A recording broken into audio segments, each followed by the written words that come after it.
Hi hello, ഞാൻ ശ്രീ പ്ലാൻസി എന്നാണ്. അപ്പോൾ ഇത് നമ്മളുടെ മണിമുല്ല എന്താ പറയുക, കുല കുത്തി പൂത്തിട്ടുണ്ട് കേട്ടോ. അപ്പോൾ അത് ഈ തവണ ഡിസംബറിൽ രണ്ടാമത്തെ തവണയാണ് കേട്ടോ ഇപ്പോൾ ഫ്ലവർ ആവണത്. ആദ്യത്തെ തവണ ആയതും ഞാൻ ഷോർട്ട്സ് ഇട്ടിട്ടുണ്ടായിരുന്നു. ഇപ്പോൾ രണ്ടാമത്തെ തവണയാണ് കേട്ടോ.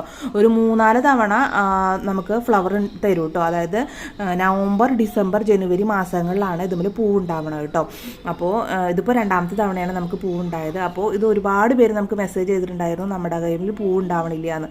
അപ്പോൾ അത് നല്ല വെയിലത്ത് വെക്കുക കേട്ടോ. മണിമുല്ലയ്ക്ക് എപ്പോഴും നല്ല സൂര്യപ്രകാശം ആവശ്യമാണ്. ഫുൾ ടൈമും സൂര്യപ്രകാശം ആവശ്യമുള്ളൊരു പ്ലാന്റാണ്. എന്നാലും ഇത് പൂവുണ്ടാവുള്ളൂ കേട്ടോ. അല്ലെങ്കിൽ നിറയെ വളർന്ന് വലുതായി ഇങ്ങനെ നിൽക്കുള്ളൂ, പൂവില്ലാതെ കേട്ടോ. അപ്പോൾ നല്ല സൂര്യപ്രകാശം ഉള്ളിടത്ത് വയ്ക്കുക. അപ്പോൾ ഇതുപോലെ കുല കുത്തി നമുക്ക് പൂക്കൾ തരും കേട്ടോ. ഇതിൻ്റെ അടുത്ത് കൂടെ പോകുമ്പോൾ നിറയെ തേനീച്ച കേട്ടോ. നമ്മളൊന്ന് നനയ്യാൽ മതി, ഒരു ഫ്ലവർ ഒന്ന് നനയ്ക്കാൽ മതി, നിറയെ പറക്കണ കാണാം. പിന്നെ പരിസരത്തൊക്കെ നല്ല മണം കേട്ടോ നമ്മുടെ മണിമുല്ല പൂത്ത് കഴിഞ്ഞാൽ.